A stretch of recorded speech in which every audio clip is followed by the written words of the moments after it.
आज के टाइम में मैक्सिमम स्टूडेंट को शेयर मार्केट का काफ़ी अवेयरनेस है और बहुत सारे स्टूडेंट एक्साइटेड भी हैं शेयर मार्केट में इन्वेस्टमेंट करने के लिए, लेकिन उनका बजट कम होने की वजह से वो कंफ्यूज होकर रह जाते हैं कि क्या सही तरीका है हमारे इन्वेस्टमेंट करने का या कहाँ हमें इन्वेस्ट करना चाहिए। तो स्टूडेंट के लिए एक ही बेहतरीन तरीका शेयर मार्केट में इन्वेस्टमेंट करने का, जिससे उसको काफ़ी प्रॉफिट भी हो सकता है और लॉस से भी वो बच सकते हैं। काफ़ी सेफ ये तरीका और एक ही तरीका है स्टूडेंट के लिए। तो इसी तरीके के बारे में इस वीडियो में हम डिस्कस करेंगे, इसलिए एक पॉइंट को बड़े ध्यान से देखना, बहुत ही वैल्यूएबल कंटेंट है।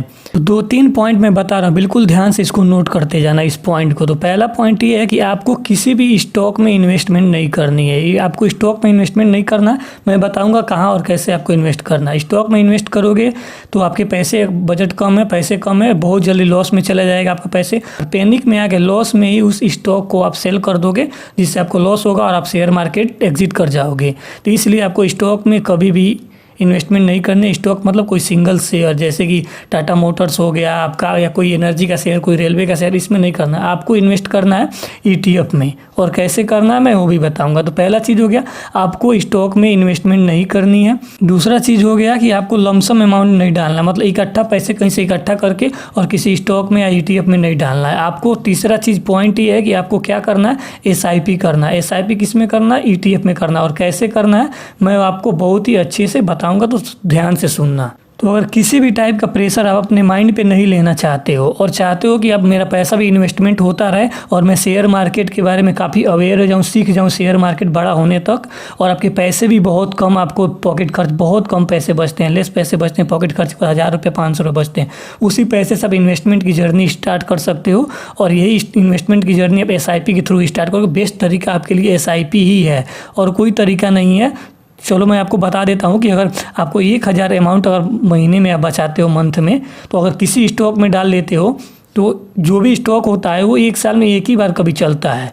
तो 10% 20% अगर डाउन हो गया तो आपके 200-300 रुपये लॉस में चले जाएंगे। लॉस में जाने की वजह से आपका मनोबल जो है टूट जाएगा, आप पैनिक हो जाओगे और इसको सेल कर दोगे 200 के लॉस में, और दोबारा फिर आपको एंट्री करने का मन नहीं करेगा, तो आप एग्जिट कर जाओगे शेयर मार्केट से। आपको शेयर मार्केट बेकार लगेगा।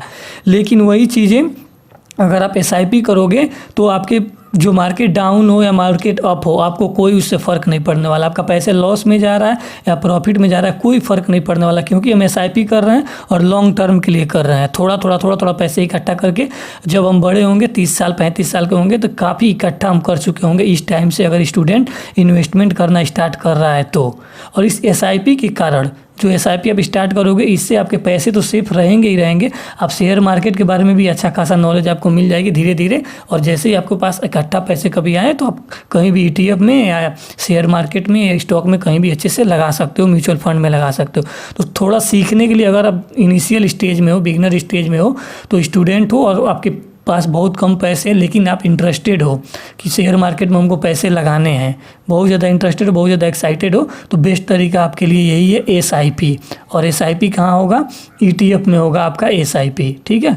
ETF में आपका SIP होगा। ETF नहीं पता है तो मैंने बहुत सारे ETF के वीडियो बनाए हैं, वो भी आप ध्यान देख सकते हो। कौन सा इंपॉर्टेंट ETF है SIP के लिए, 5-6 ETF मैंने बताए हैं, वो भी आप देख सकते हो जाके वीडियो पे मेरे, मैं लिंक डिस्क्रिप्शन में डाल दूंगा।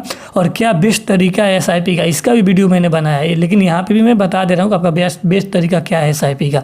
तो वो भी आप देख सकते हो कि कैसे हमें एक ही ETF में पैसे SIP नहीं डालना है, अलग अलग ETF में डालना है। तो लेट्स हम सपोज कर लेते हैं कि स्टूडेंट का सबसे बेस्ट तरीका है SIP हम स्टार्ट कर रहे हैं और ETF में स्टार्ट कर रहे हैं।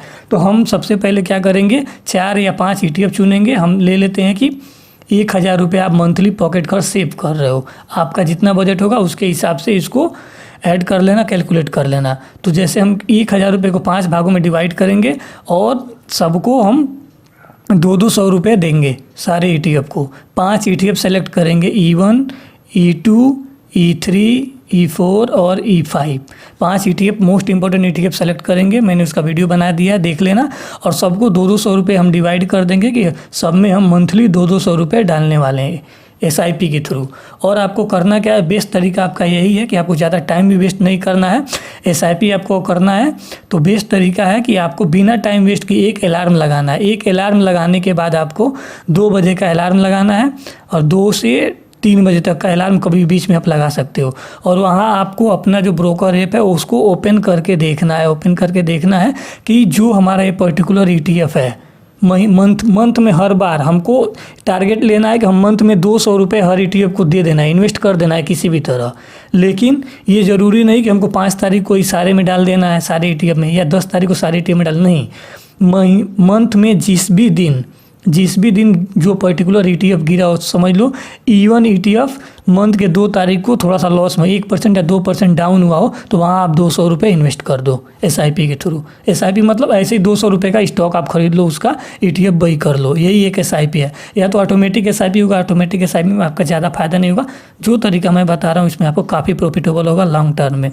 फिर से आप देखिए, सेकेंड डे देखे, थर्ड डे देखे तो कोई ETF नहीं गिरा, सब अप साइड जा रहे हैं। लेकिन हो सकता है 10 तारीख को या 15 तारीख को E3 ETF गिरा हो तो E3 ETF में हमने 200 रुपये डाल दिए। फिर ऐसे E2 गिरा हो तो E2 में हमने 200 डाल दिए। ऐसे मंथ लास्ट होते होते अगर ये पाँचों में से कोई ETF नहीं गिरा हो लास्ट होते होते तो हम नहीं गिरा हो तब भी हम 200 रुपये लास्ट मंथ में जाके लास्ट डेट को जाके डाल देंगे, क्योंकि हमारा वो क्राइटेरिया उस टाइम का पूरा हो जाएगा। हमको डालना ही डालना है 200 रुपये हर ETF में हर महीने। तो ऐसे आपका जो स्ट्रेटजी है वो अच्छे से फॉलो होगा। लॉन्ग टर्म में ये होगा कि अगर किसी दिन ETF गिरता है तब भी आप बाई कर रहे हो, ETF ऊपर है तब भी आप बाई कर रहे हो, तो इससे आपको हमेशा मैक्सिमम चांस रहेगा प्रॉफिट का। आपका जो पोर्टफोलियो है वो कभी ज़्यादा डाउन नहीं जाएगा। और पेशेंस रखना सबसे बड़ी बात होती है, पेशेंस। मैंने बताया है कि पेशेंस रखना बहुत ज़रूरी है। 2-3 रूल मैं हमेशा बताता हूँ कि सारा पैसा एक साथ कहीं एक स्टॉक में नहीं लगाना है, एक स्टॉक एक ETF में सारा पैसा नहीं लगाना है। बिल्कुल लो अमाउंट से कोई ETF स्टॉक नहीं खरीदना है, क्योंकि 10% भी आपका लो अमाउंट से 500 रुपये खरीद रहे हो और 5% का हुआ आपको प्रॉफिट, तो कितना रुपये प्रॉफिट होगा? 10% हुआ तो 50 रुपये प्रॉफिट होगा। इसमें 16-17 रुपये आपके टैक्स कट जाएंगे तो बचेगा कितना? अगर 5% लॉस में ही चला गया तब तो आपके बहुत सारे लॉस में चले जाएंगे। इसलिए लो अमाउंट से नहीं खरीदना है, SIP आपको करनी है। SIP बेस्ट है स्टूडेंट के लिए। SIP करोगे तो सबसे ज़्यादा प्रॉफिट आपको लॉन्ग टर्म में चल के होगा और 10 साल 15 साल बाद आपको काफ़ी ज़्यादा कलेक्ट हो जाएगा आपके पोर्टफोलियो में पैसा, और आप देखोगे कंपाउंडिंग के हिसाब से कितना अच्छे से बढ़ रहा होगा। और आपके इस आज के डिसीजन में जो SIP का आपने डिसीजन बना रखा है, आज का डिसीजन आपको बहुत ज़्यादा हैप्पीनेस देगा उस टाइम जब आपके पोर्टफोलियो में एक अच्छा प्रॉफिट और पैसा दिखाई देगा SIP के थ्रू। बहुत सारे स्टूडेंट जो हैं मेरी जानकारी के हैं वो बहुत पहले 8 से 10 साल पहले स्टार्ट कर चुके हैं SIP, और इस टाइम उनको काफ़ी अच्छा गेन हो चुका है। तो पहले जो जितने अमाउंट है आपका उतने अमाउंट से आपको इस SIP स्टार्ट कर देना है। जैसे जैसे आपका अमाउंट बढ़ता जाएगा वैसे वैसे सब में इक्वली डिवाइड करके पैसे बढ़ाते जाना। 300 रुपये कर देना, 1500 रुपये का SIP हो जाएगा। फिर जैसे अमाउंट आपका बढ़ेगा 400 रुपये कर देना। फिर अगर जॉब में आते हो तो इसको बढ़ा के 1,000 रुपये कर देना, 5,000 रुपये का SIP करना। तो ऐसे आपको काफ़ी ज़्यादा बेनिफिट दिखाई देगा लॉन्ग टर्म में। सो आई होप मैं जो भी आपको समझाना चाहता तो आप उसको अंडरस्टैंड कर लिए होंगे और आप इसी तरीके से अपने पैसे को शेयर मार्केट में इन्वेस्ट करेंगे। और कोई भी बिगनर जिसको शेयर मार्केट की बिल्कुल भी नॉलेज नहीं है तो इस चैनल को ज़रूर फॉलो कर लें, क्योंकि मैं बिगनर्स के लिए सारी सीरीज लाता हूँ। कब बिगनर क्या गलती करता है, किस गलती की वजह से अपने पैसे वेस्ट करता है, लॉस में ले जाता है, वो सारी चीज़ें से होकर मैं गुजरा हुआ हूँ। तो इसलिए आपको सारी एक्सपीरियंस यहाँ पे शेयर करता हूँ ताकि आप वो गलती ना करो और अपने पैसे को सेव कर लो। और वीडियो अच्छी लगी हो तो प्लीज़ लाइक कर देना और चैनल को ज़रूर सब्सक्राइब कर देना। Thank you.